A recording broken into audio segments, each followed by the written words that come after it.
Sejam muito bem-vindos a mais um PodMob, segunda edição. Nós estamos hoje com um cara fantástico, Luquinhas Santos. Obrigado. Meu parceiro, meu irmão. Fala, Felipão, Matheus, pessoal aí do PodMob, obrigado aí pelo convite. Prazer. E aí, galera, tudo bem? Como é que foi aí o que vocês acharam do nosso primeiro episódio? E esse Sem Educação aqui não cumprimenta a gente. Boa noite, Felipe Curso, tudo bem? Eu não tô acostumado com isso aí, E galera, sejam todos muito bem-vindos ao nosso podcast de resenha do mercado imobiliário. É isso que é para isso que a gente está aqui, recebendo hoje um dos caras mais tops do mercado aqui no Vale, se não mais top, o cara que vende demais. Eu sou fã dele. Eu sou fã. Nem tanto. Não, o cara é foda. Nem tanto, mestre. Nem tanto. Amigo, cara. É verdade, muito. Você é louco. Pessoal, Lucas Santos, 32 anos, natural de Cachoeira Paulista. Viu que tá tudo anotadinho aqui, né?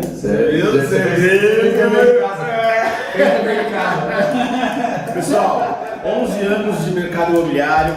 Lucas já participou de mais de 15 mil unidades lançadas, tá entre 15 e 20. Espero esse ano que ele lance pelo menos mais umas 2 mil. Pelo amor de Deus, pelo amor do meu emprego. Precisamos lançar mais coisas. Tomara. E Lucas, começar já de bate-pronto, querendo umas perguntas mais cabeludas. Você sabe que a galera mandou pergunta pra você aqui, né? Sério, rapaz? A gente pediu pra galera pergunta. E eles não deixaram nem eu ter acesso aí Não nem preparar, né? Não tem spoiler, né? Não tem. Interessante. A gente abriu a caixinha de perguntas e a galera queria interagir. Até vocês ficaram assustados, né? Ficamos. É. Isso eu não vou perguntar. É mentira. Não, mas isso aqui eu acho que eu gosto.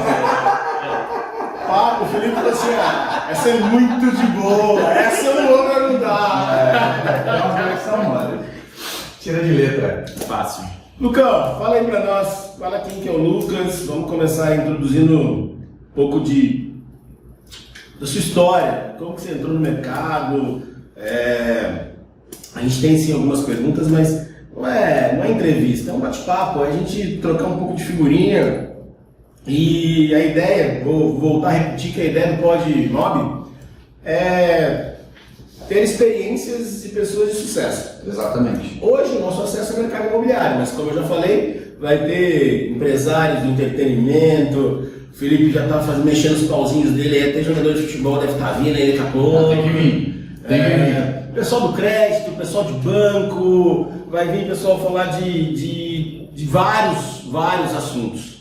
Fala aí, Luquinhas. Bom, antes de mais nada, hoje é dia 8, né? Então, eu queria deixar aqui meu abraço a todas as mulheres, Dia Internacional da Mulher. Inclusive é um bom assunto aí para vocês pro próximo podcast, quem sabe trazer aí uma figura mulher, feminina para falar. A gente tá cogitando aí numa figura feminina aí para trazer, que é uma advogada e contadora. Então. Ela vai vir aqui para conversar um pouquinho mais com a gente aí referente ao mercado. E é sempre bom lembrar, né? As mulheres hoje em dia estão dominando aí o mercado, não só do mercado imobiliário, mas em toda a competência e mérito, né? Então, antes de mais nada, só dar meus parabéns para vocês aí, mulheres. É grande também. Parabéns. Então, vamos lá falar um pouquinho de mim, né? Eu sou natural de Cachoeira Paulista, aqui pertinho, quase com divisa aí com o Rio de Janeiro. Eu nasci lá, tenho 32 anos de idade, meus pais são de Cachoeira Paulista, mas a gente sempre teve uma vida meio nômade, assim, né? A gente sempre estava mudando, né? A gente estava, morava em Taubaté, outra hora morava em Jacareí. Por que isso aí? Meu pai era engenheiro, né? Era engenheiro civil da Nova Dutra e DNR, né? Depois acabou pegando a concessão da Nova Dutra. E acabou que ele estava sempre nos trechos, né? Então ele estava, uma hora a base dele era em Jacareí, outra hora a base dele em Taubaté, depois, enfim, já foi até Roraima, né? Não, eu vou até falar um negócio que muita gente não sabe. Eu fiquei sabendo recentemente. Porque tem uma ponte com o nome do seu pai, né? Tem. Muito legal, cara. Aonde que é ali mesmo? Como que a gente pode dar como referência ali? O Warren? Não é aquela nossa vida do Warren? Não é? A passarela. É uma referência boa? A passarela do Vale Sul. Passarela do Vale Sul. Passarela do Vale Em Sul. frente ao Warren. Ponte Getúlio Francisco dos Santos. Nosso pai, ele era engenheiro, então ele era responsável por esse trecho. E aí ele estava sempre mudando e a gente sempre morando em casas diferentes, estudando em escolas diferentes. Essa questão desse ciclo de amizade acaba ficando bem complicado, né, cara? Fica, cara. Fica. Você começa a formar, principalmente na juventude, né? Você começa a formar uma amizade que antes não tinha WhatsApp, Facebook, não tinha nada, né, velho? Mas tem um lado bom também, né? Porque hoje, assim, hoje a gente tem amizades de Taubaté, de Jacareí, de Cachoeira, que a gente revê a cada 6 meses, um ano, quando tem oportunidade. E são sempre encontros muito prazerosos, né? Deixa eu só fazer um parênteses aqui. Assim, graças a Deus a gente está aí com muito pouco tempo com milhares de seguidores. Não milhares, mas quase 2.000 seguidores. Sim. Talvez algumas pessoas não saibam, mas a gente é irmãos. Desde que nasceu. Desde que nasceu. Eu vi depois. A gente é irmão. Então, a gente brincou aqui agora de spoiler, não sei o que. Ele esteve na minha casa ontem, e aí amanhã, como que vai ser? Eu não sei. O Felipe tá fazendo a pauta. Eu falei, então. Tava todo mundo doido. Então, assim, aí meu pai faleceu quando eu tinha 10 anos, 9 anos, quase 10. Não, tinha acabado de fazer 10, ele faleceu. E aí a gente veio para São José em 99, isso foi em 99. Minha mãe comprou um apartamento aqui e tudo. E aí a gente conseguiu se estabelecer um pouco, né? Não teve mais essas mudanças. A decisão de vir para São José foi por conta da família que vocês têm em Cachoeira e ficar um pouco mais próximo? Não, ou porque não? a gente já era de Jacareí. Né? Tá. Aí a decisão de vir para São José era porque na época o Matheus estudava aqui em São José, também era mais próximo da escola. Era um apartamento, a gente morava até então numa casa, a gente viu a possibilidade de morar num apartamento, a localização era boa, a condição era legal. Então, assim, minha mãe achou melhor vir para São José. É que nós morávamos numa casa do DNR, na época do DNIT. Então, teoricamente, a gente não tinha um lugar. Então, como eu fazia TEP aqui, nem tanto por um morar aí, porque o Lucas estudava no CEP em Jacareí. Então, um estudava aqui e o outro estudava lá. E aí foi uma localização muito boa, foi um apartamento que era próximo de tudo, minha mãe gostou e tal, tudo. Então, a gente não sabe por que São José. Porque poderia ser Taubaté, Ou Jacareí ser Jacareí mesmo, entendeu? Foi uma oportunidade. Foi uma oportunidade. E aí eu passei toda a minha adolescência aqui em São José, dos 10 até os 18, 17 anos aqui. E foi bacana, porque eu morava no condomínio, tinha amizade com o pessoal do condomínio, a molecada, brincava, ia pro inglês, enfim, me fiz jovem aqui em São José. Me considero até um josense, né? Assim, acho que pelo tanto de tempo que eu passei aqui, convivi uma cidade que me acolheu. Em São José tem essa particularidade, né? Tem muita gente que vem de fora para morar em São José, estudar em São José, trabalhar em São José. E uma vez eu falei para as pessoas que São José é uma cidade acolhedora. Aí teve pessoas que falaram que não é acolhedora, porque é uma cidade que é um polo industrial, nunca vai ser acolhedor. Mas eu até hoje eu discordo. Eu acho que São José é uma cidade acolhedora. Não, é sim. Assim, eu não vou criar polêmicas. Vale Paraibanas aqui entre as cidades. Mas se você concorda, eu concordo. Um dia em cada cidade, porque eu passo, como eu sou responsável de Jacareí até Pinda, eu conheço as pessoas de todas as cidades, converso com clientes de todas as cidades. Eu não vou entrar nesse viés, mas eu considero que São José é uma cidade acolhedora. E aí, cara, com 17 anos, eu estudando para pré-vestibular, fazendo cursinhos e tudo, né? E, cara, sonho de todo mundo é fazer uma escola estadual, uma federal, uma faculdade federal estadual. Sim. E eu na época, estudava no CAGE, que é um cursinho bancado pelos alunos do ITA aqui em São José, inclusive, um grande abraço aí para eles. E foi muito bacana porque eu fui fazendo alguns cursos de meio de ano, né, para estudar no final de ano. E foi engraçado que eu passei no meio do ano. Aí eu lembro, foi legal que nem eu imaginava. Nem eu achei que eu ia seguir. E foi legal, cara, porque minha mãe, ela me deu, foi bem legal, assim, ela me deu uma opção bem legal. Tipo assim, ela falou assim, ó, se você não passar no próximo, nesse aqui você vai, então vai nesse. Aproveita. Aí foi legal que ela falou assim, vai nesse, começa lá, continua estudando, no final do ano você presta de novo. Se você passar, você tranca lá e continua na outra faculdade que você achar melhor. Show. Então assim, foi legal, porque aí eu fui não tinha nem 18 anos ainda, eu já fui pra minha faculdade em Guaratinguetá, a FATEC. E eu comecei em julho, se eu não me engano, de 2007, na FATEC, com 17 anos. E aí eu fui morar em Cachoeira Paulista com os meus avós. Que é uma cidade bem próxima de Guará, tem 30 quilômetros. E aí eu fui morar lá, porque eu passava o dia lá e à noite eu ia de van, era uma Kombi. Era uma Kombi bem assim, dark side, assim, sabe? Mas era mais da hora. Era muito legal. Era tipo assim, pensa que eu ia pra escola num carrinho de montanha-russa. Mas o trem tremia, velho, tinha um cheiro de gás, assim, que eu achava que explodia aquela Kombi. Mas era bacana, cara, assim, foi muito legal. E aí... Quem era o motorista? Era o Vlad. Não, você que era o... Não era o nosso primo, não. Ele cobria o Vlad, às vezes, quando dava um B.O. Paulo César, né? Quando explodia a Não, Kombi. não, era aquele... Quando explodia a Kombi. Bom, eu vou lembrar depois. Enfim, e era legal, cara, porque assim, aí eu comecei a fazer um curso, era uma faculdade estadual também, e eu não precisava pagar nada, minha mãe me ajudava, não pagava nada de aluguel, morava na casa da minha avó, minha mãe ia lá por mês e fazia uma compra lá e tava tudo certo. Legal. Que era pra eu comer. E aí, cara, eu não passei no vestibular no final do ano, e falei, cara, vai ser isso aqui mesmo. E era faculdade de? Faculdade de Gestão Empresarial. Gestão Empresarial. É um curso tecnólogo muito semelhante à administração. Curso reconhecido pelo MEC, considerado como ensino superior e tudo. Legal. E eu falei, cara, eu vou seguir aqui agora e vou. Eu não sei nem se você vai perguntar se eu tinha um sonho de ser alguém, igual você perguntou pro Emerson, mas eu não tinha sonho, cara.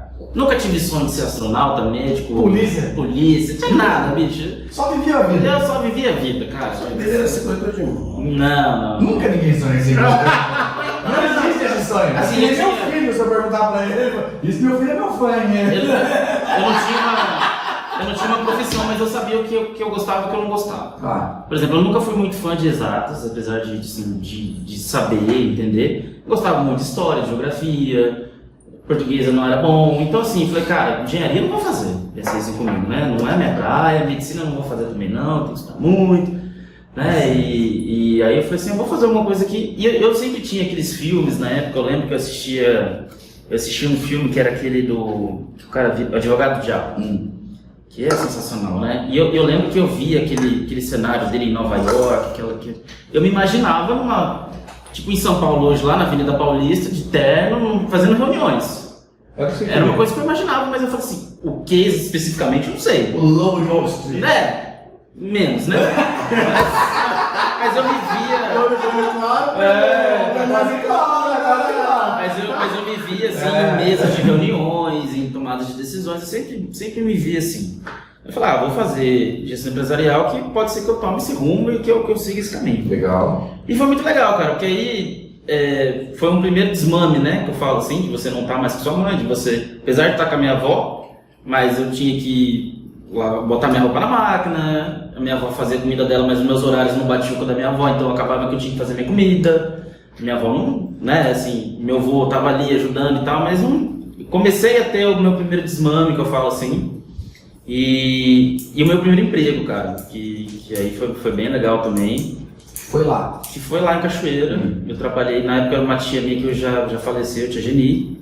E aí ela foi lá visitar minha avó e tudo. Eu falei, tia, me ajuda a arranjar um emprego, qualquer coisa serve. Falei pra ela. Que eu queria ter um dinheirinho, né, Felipe? Eu queria ter um dinheirinho pra poder sair. Na faculdade, tomar uma cervejinha. Uma groselha, tomar uma groselha e tal. Fazer uma coisinha, né? Porque o meu avô tinha um fusquinha, ele deixava... É, isso aí. Meu avô tinha um fusquinha, ele deixava eu usar um fusquinha. Só que eu tinha dinheiro pra colocar gasolina, cara. Depois de muito tempo nós vamos descobrir que toda a gasolina que ele colocava no fusquinha tinha um furo e a gasolina saía. Pô, mas não dava pra gasolina. Não, mas Fusca é um clipe, você resolve tudo, né? Resolve. Então eu consertei com um clips. MacGyver. Cara, não era R$6 ainda. Só de vezes que o Fusca me deixou na mão, meu amigo, é uns 3 podcasts aqui, se quiser falar. De contar quantas vezes já passei. História, né? História, meu amigo, é muita história. Mas eu quero que você conte é mais engraçado, então. Vou contar depois, tá? Isso. Nós não chegamos ainda no profissional. Nós não chegamos ainda na hora que ele tá na... Ainda dá pra perguntar ou tem que ser depois? Não, vou perguntar. Ou no próximo? Já vamos começar assim. Mais um, né? E aí, beleza, comecei a... Uma coisa que eu escutei agora rapidinho. Porra, fui pra um carnaval, cara. E o pessoal deu 4 horas da manhã, galera. Eu não vou embora. Eu falei, nossa, bicho, isso é velho, hein? Esse é cíclico, né? Cíclico. Nossa. É verdade. E aí, o meu primeiro emprego foi na farmácia, eu era estoquista da farmácia. Que era a farmácia era da tia. Não, era de um conhecido da minha tia, que eu achei cidade pequena, né? Assim, era conhecido do conhecido. Isso, perfeito. E aí ela foi lá e falou com a dona da farmácia, ó, tem o meu sobrinho aqui, eu lembro direitinho até hoje, eu fui lá, conversei com a mulher, meu sobrinho tá fazendo faculdade, ele precisa de um emprego, ele não tem emprego, dá um emprego pra ele. Ela falou, ó, tô precisando de um estoquista aqui, se quiser. Vai lá. Aí eu falei assim, nem perguntei quanto pagava, cara, nem perguntei. Falei, não, eu quero. Depois eu fiquei sabendo que era R$250 e não era fechado. Então, tipo, é foda. Aí, cara, olha que loucura, né? Que ano foi isso, mano? 2007. Mas R$250 era o que vale uns R$800 hoje. Meio salário mínimo. Era 2007. 2007. Mas era um dinheirinho até considerável. Até a gasolina era R$2,10. Hoje a gasolina é R$7. O dólar era 1 por 1. É, quase isso. Então assim, cara, mas pra mim tava bom. E foi legal que na farmácia foi o primeiro contato com o público. E aí começa a minha relação que eu tenho hoje de clientes. E várias histórias também de farmácias. E farmácia pra mim foi uma escola muito bacana. Porque você começa a olhar departamentos de uma empresa. Mesmo que informais, você começa a olhar. E ali eu comecei uma escalada muito bacana, cara. Porque assim, eu trabalhava... de domingo a domingo eu tinha um dia na folga da semana. Então eu tinha que escolher que dia da semana eu queria folgar. E não era necessariamente no domingo. Mas eu também não achava ruim de trabalhar domingo não, cara, porque domingo era muito legal em Cachoeira. É mesmo? Cara, sábado e domingo eram bons dias pra trabalhar em Cachoeira. Porque é uma cidade pequena, perto da praça. Domingo tinha 2 horários de pico, que era às 11, quando terminava a missa da manhã, e a missa da noite, 7 horas antes de começar, e depois que terminava a missa. O resto da farmácia ficava vazia, cara. Então, se você... Pra curar a ressaca não tinha coisa melhor. Podia trabalhar tranquilo.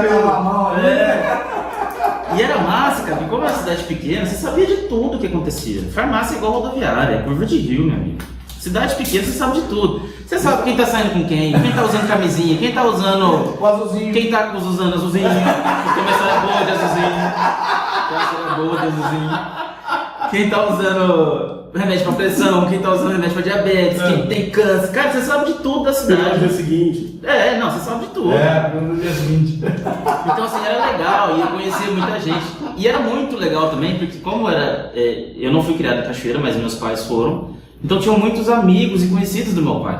E quando a pessoa sabia que eu era filho do Getúlio, filho da Maria Cristina, sempre tinha uma historinha. Então eu passei a conhecer mais até meus pais do que antes, cara, porque eu soube de histórias do meu pai quando ele era adolescente. Ele te contava. Ele nunca me contou. Coisa da minha mãe, com quem que minha mãe brigava na escola, com quem que meu pai saía no carnaval, com não sei o quê, qual era o apelido do meu pai, qual era o apelido da minha mãe. Então assim, você fica sabendo de muita coisa interessante, cara, é muito bacana. E qual que era o apelido do seu pai? Cara, meu pai era Tulinho. O apelido do meu pai era Tulinho, mas assim, eu descobri que meu pai era juiz de futebol. Nunca ia passar isso na sua cabeça. Nunca ia passar na minha cabeça. Imagina. Meu pai sabia jogar bola. Sabia que jogava bola. E ele, por isso mesmo, né? Eu acho que é por isso que ele era o juiz. Porque ele não sabia jogar bola. Mas aquilo, da resenha lá, ele era o juiz, cara. Ele era o juiz da... Então assim, eu descobri várias coisas dele. Botou ordem na bagaça. E foi muito legal, cara. E pra mim a farmácia foi uma história. Eu galguei coisas ali, né? Eu saí de estoquista, depois eu virei caixa. E depois eu virei balconista. Então assim, tem várias histórias. Eu trabalhei 1 ano e 2 meses, se não me engano, na farmácia. Mais história pra dar e contar. Aqui tem várias também, assim, momentos até tristes, até momentos muito legais. E assim, e foi muito importante pra mim, porque a farmácia ela me deu experiência na entrevista de emprego. Então, assim, numa próxima entrevista que eu fui fazer, que quando a gente estudava lá na faculdade, e tinha lá no mural da faculdade os estágios que as empresas colocavam, né? E assim, tinha a BASF, que é uma empresa química que fica em Guará, e assim, a BASF está para Guará, assim como a Embraer está para São José. Ok. Né? Então, assim, é uma empresa toda desejada, que todo estudante quer fazer estágio. O shopping.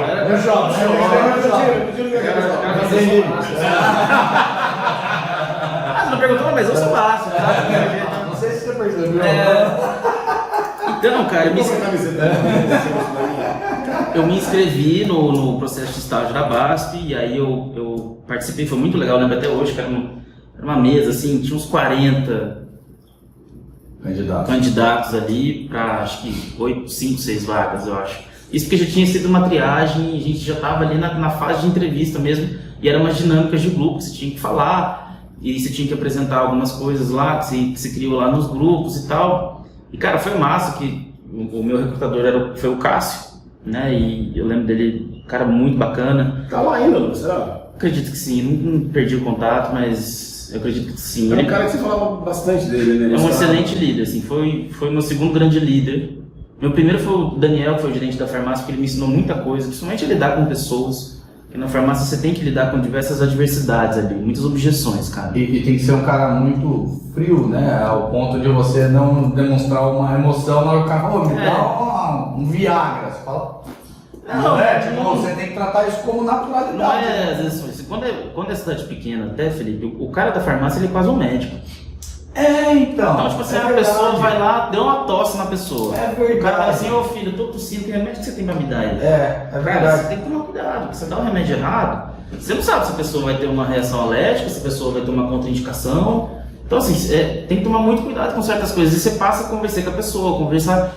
E legal também que na farmácia eu tive minha primeira meta. Eu lembro até hoje que era da Advil, que na época lançou a Advil, e se eu vendesse as caixinhas de Advil, eu ganhava uma mochila. Fui comprado por uma mochila de Advil. E aí? Bati a meta. Isso é importante. Mas eu vendia Advil. Não existia mais ibuprofeno, que o Advil, se não me engano, é o genérico do ibuprofeno. Isso. Em princípio é tipo ibuprofeno. E não vendia mais Dorflex, não vendia mais paracetamol, só tinha Advil. AS? Nada. AS? Não, inclusive a AS pode mais, né? Não pode. A Anvisa proibiu algum AS, se não me engano, infantil ou adulto, uma coisa assim. Pode ser. Enfim, isso me deu bagagem. Advil. Mas aí eu fui pra BASF, cara, passei na BASF e eu entrei na controladoria financeira. Totalmente diferente, um perfil muito mais analítico. E eu acho que assim, eu brinco até hoje que eu sou Frankenstein de líderes que eu já tive. O Daniel tinha defeito? Tinha. O Cássio tinha defeito? Tinha. O Gustavo Paixão tinha. O Mota tinha. O Sérgio tem. O Barreto tinha. O Thiago hoje tem. Mas, cara, eu pego o que eu vejo de bom neles. Tá certo. O que é de ruim eu descarto. E eu sempre levo isso comigo. Então, quando você vê o Lucas hoje, você pode ter certeza que no dia a dia do Lucas tem coisas que eram do Daniel, tem coisas que eram do Cássio, tem coisa... até hoje, cara. Até hoje, a maneira de lidar e tratar tem muito disso. E aí eu trabalhei lá, aí teve uma crise em 2009, 2010.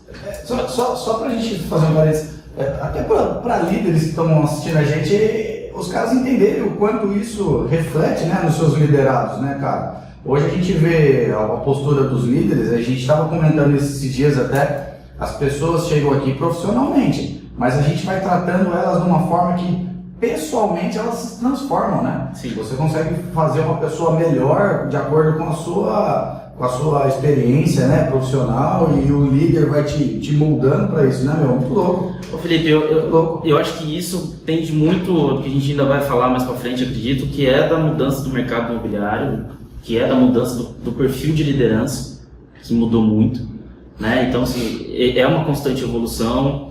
E se você não entende hoje que um líder tem como principal, na minha opinião, tem duas principais insights, assim, dois engajamentos que um bom líder tem que ter.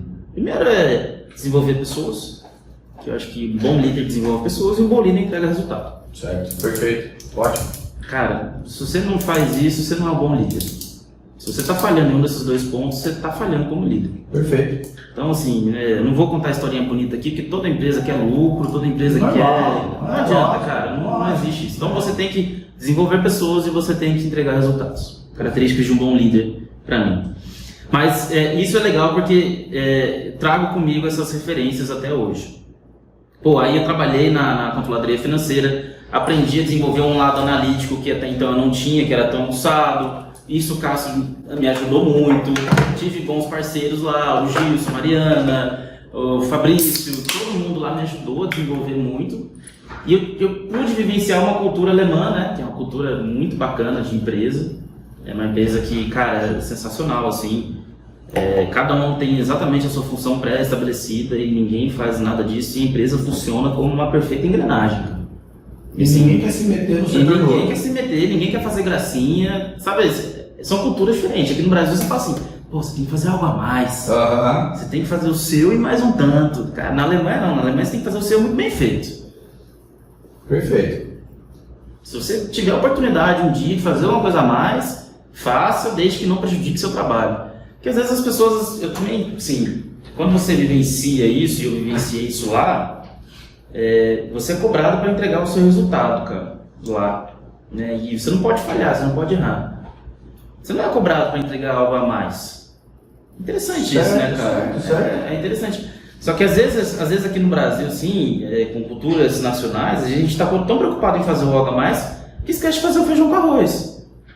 Que é o que às vezes eu acho que influencia muito no dia a dia de corretores, que talvez a gente vai entrar também nesse detalhe também. Sim, lógico. Então isso pra mim foi bacana. E aí em 2009, 2010 teve aquela crise nos Estados Unidos, mundial, Sim. Né? E a BASF sofreu também um pouco com isso. E naquele momento eu não consegui ficar lá. Eu fiquei 2 anos e meio lá e era rico, cara. Porque eu como estagiário lá a gente era estagnário. A gente tinha um apelidinho lá. Mas, cara, eu ganhava R$1.600 na época, morando com os avós, assim, bicho, era o rei do camarote lá de Guaratinguetá, era eu, velho. Não tinha, não tinha, velho. Não tinha. E trabalhava 8 horas, mas assim, era muito bom, uma empresa, assim, muito boa, dava muitos benefícios, só tenho bem o que falar da BASF, super indico, né? Mas não deu, não tive a oportunidade de continuar lá e eu tive que voltar para São José. Porque eu estava sem emprego, não ia continuar morando na casa da minha mãe, e falei assim, a chance de eu arranjar emprego em São José é maior do que em Guará, Lorena, Cachoeira. E aí eu saí de lá, comecei a me cadastrar na Cato e mandar currículo para tudo quanto é lado. Tá. E aí, cara, coincidentemente o Matheus era corretor de imóveis na época, trabalhava na Vilani já, nessa época. E aí eu me cadastrei na MRV e fui chamado lá pela MRV. Mas até sem interferências até do Matheus. Inclusive, o Matheus não gostou do meu currículo, não quis me trazer aqui na Vilânia para conversar. É mesmo? Falou que não Você foi não. Pesado, medido, avaliado e considerado insuficiente. E aí eu fui fazer entrevista na MRV. Fiz entrevista lá na MRV, cara, e foi sensacional. Verdade. Eu sei que não. Eu posso provar aqui. E aí, eu fui fazer entrevista lá na MRV, fiz, cara, e foi muito bacana. Você sabe quando você se identifica de cara, assim, com a empresa, né? E eu fiz a entrevista com a Luísa, que é a esposa do Wagner, um colega nosso hoje. Ela era do RH lá? Não, ela era assistente administrativo do comercial e a vaga era para ser o par dela. Para ser um segundo assistente, Entendi. Porque tinha saído uma menina, como é que é o nome daquela mulher que saiu? Não lembro mais. Suelen saiu e precisava de uma Suelen para vaga dela. E aí eu fiz a entrevista com a Luísa, foi super bacana, a Luísa chegou dando risada. Ela é legal, A né, Luísa cara? é um anjo, né, cara? Nossa, cara. A Luísa quase que falou assim, assina aqui, por favor, e tal. E aí, Começa amanhã? E aí foi legal, cara, eu lembro até hoje. A Luísa me entrevistou, aí veio o Gustavo Paixão pra conversar comigo. E a Luísa levantando, ela fez assim pro Gustavo, né? Aí o Gustavo todo sério, entrou, conversou comigo, falou e tudo. E aí eu já tinha me formado e eu já tinha me inscrito até na minha primeira pós em controladoria financeira. Eu ia começar o curso, não estava cursando ainda, mas eu ia começar o curso.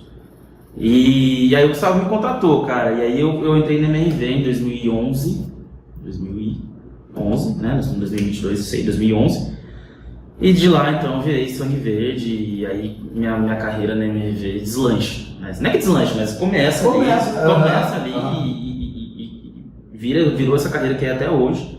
Então são 11 anos de MRV, passaram por diversas funções, diversos estados. Assim como foi na farmácia, que você entrou no primeiro dia como estoquista, você foi galgando seu espaço, foi crescendo. Você nunca foi um cara de entrar e morrer na mesma função, né? Sempre foi crescendo e ganhando seu espaço. Sempre fui muito inquieto, né, Felipe? Assim, sempre fui muito curioso, profissionalmente falando. Assim, eu nunca... Sempre quis saber o que as pessoas estão fazendo. Né? E eu acho que a liderança, ela é praticada, mas ela é um pouco intrínseca. Ela é já um pouco da pessoa. A pessoa tem que ter um perfil de liderança.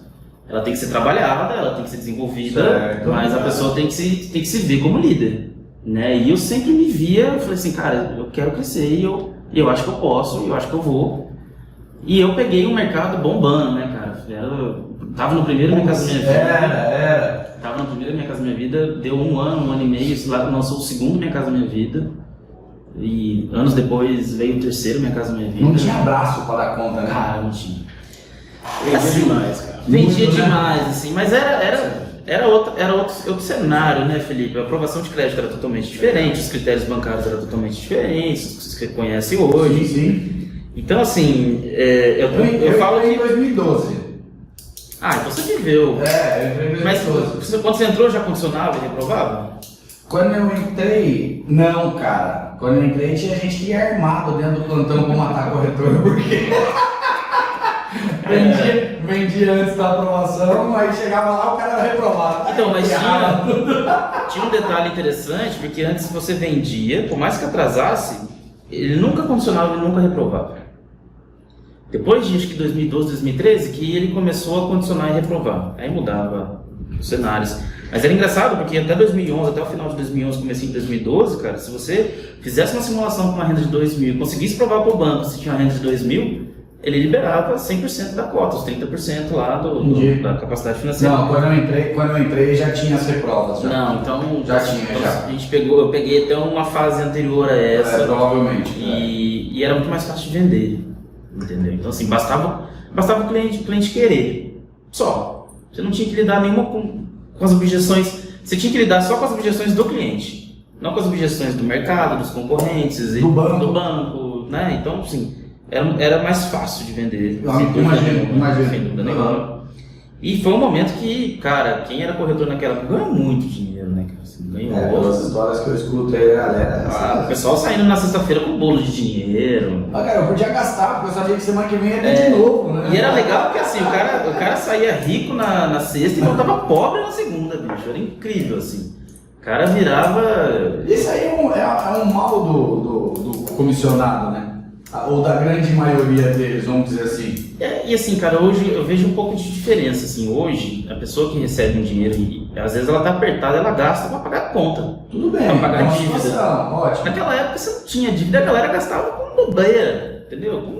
Com bobagem, com coisas supérfluas, assim, que poucos eram os que investiam em educação, em conhecimento, em negócio mesmo. De comprar o próprio imóvel ali, o cara vendia o imóvel que estava valorizando e ele comprava para ele.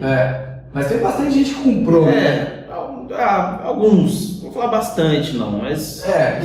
Os que eu conheço, pelo menos os que eu conheci, os que eu vivi ali... chegou a comprar alguns, assim, né? Tinha uns 3 da minha vida. Tinha lançamento eu comprei, ele comprava, né? Tinha lançamento ele comprava, eu comprei comprei um em Jacareí ali no Vila Branca, ganhei dinheiro bom. Sim.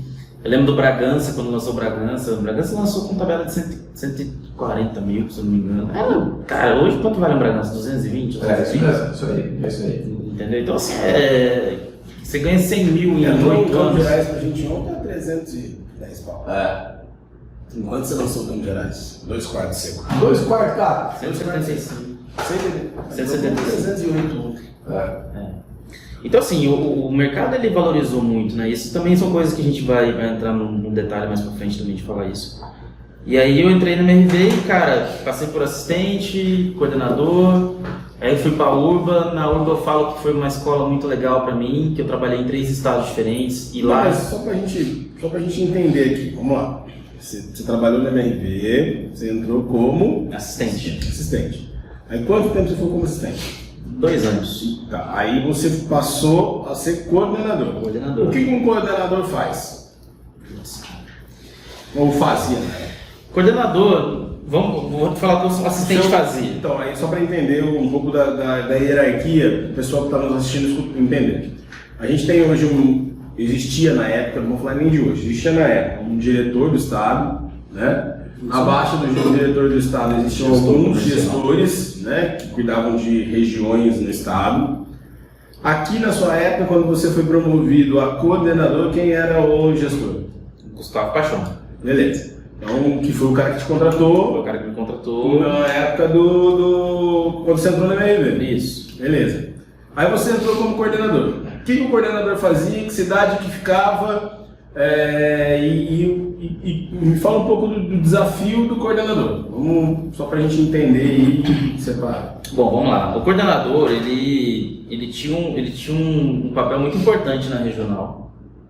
Ele era bem um meio termo entre o operacional e o estratégico, né? O gestor ele tem hoje ainda, né, um papel muito estratégico. Então o gestor ele definia tabela de preços, premiação, produto que ia ter bônus, se a vista, o ímpar era só da manhã, ela era mais caro, mais barato, prospecção diária, análise de concorrentes. Isso era o que um gestor faz hoje, fazia na época. O coordenador ele cuidava da parte de marketing, da parte dos plantões. Então o coordenador ele era responsável por todas as campanhas de marketing, folheto, banner, ação promocional nos plantões. Ele era responsável pelos plantões em si. Então se a gente fosse construir um plantão, coordenador que comandava junto com a área de lançamentos como que ia ser o plantão, onde ia ser, se tivesse que abrir uma loja nova, quem alugava a loja, quem negociava com o proprietário, quem abria o centro de custos, quem fazia tudo isso. E o contratos. E o coordenador, ele era aquele cara que ajudava as vendas dentro do plantão. Então, por exemplo, assim, quando um gerente precisava de uma ajuda numa venda, um desconto, alguma coisa assim, ele corria para o coordenador, que era o cara que estava ali no plantão junto. E o coordenador também, ele traçava as ações que seriam feitas no mês. Então, por exemplo, assim, esse mês nós vamos fazer a feira do Colonial. Nós vamos fazer um arrastão lá. Esse mês nós vamos fazer uma carreata no Novo Horizonte. Noite da pizza, Corujão. Então o coordenador ele comandava, ele executava toda a parte operacional e ele estava ali no plantão também para ajudar na parte estratégica também, mas mais voltado para o gerente. Então a estratégia que o gerente definia para ele no mês era alinhada com o coordenador e o coordenador era responsável por ajudar ele a conseguir executar aquilo. Ô Lucas, e a gente quebrar um pouco o gelo aí, conta para mim a história da chave dos contratos do Pascoal. Conta essa história pra nós. Cara, você sabe que eu tava ontem em casa, eu falei assim, eles vão me perguntar isso, cara. Perguntar isso. Pascoalzinho, um beijo pra você, mano. Assim, Matheus, pergunta pro Lucas como que é a história da chave dos meus contratos. Eu não posso deixar de perguntar. Cara, mas isso pra mim foi uma lição de vida. De vida, cara. Assim, naquele dia eu entendi o valor que um corretor tinha para a empresa e o valor que uma venda tem para um corretor. E eu vou explicar por quê. Eu era assistente de vendas naquela época e a gente estava em fechamento de mês. A minha função era receber os contratos, os gerentes imobiliários deixavam os contratos lá, eu tinha que planilhar bloco, empreendimento, unidade, cliente, e eu conferia se tinha pendência ou não. Se tivesse ainda no meio do mês, eu segurava o contrato até resolver a pendência, arrumava e despachava. Se tivesse no final do mês, eu despachava ela assim mesmo e depois corre atrás. Cara, eu lembro até hoje desse caso que o Pascoal chegou e era uma sexta-feira, tipo assim, 5h50, sexta-feira, a caneta já tava assim, ó, já tava caindo, né? E eu desesperadão, tudo, aí ele foi lá e ele deixou um contrato. O último contratinho assim, era uma sexta-feira, dia 29, sei lá, dia 28. Deixou na minha mesa assim, Luquinha, isso aqui é o meu contrato, tal, não esquece dele não. Eu falei, não, tá bom, Pascoal, pode deixar. Cara, e aí, o que eu fiz assim, era uma sexta-feira, não tinha mais como despachar no correio, eu peguei o contrato, botei na minha gaveta, tranquei a minha gaveta, levei a chave comigo e fui embora. Passei o final de semana, tudo, voltei na segunda, não lembrei do contrato. Porque o contrato estava na minha gaveta, eu não precisei abrir. Passou segunda, terça, quarta, quinta. Passou o fechamento do mês, Felipe. Puta!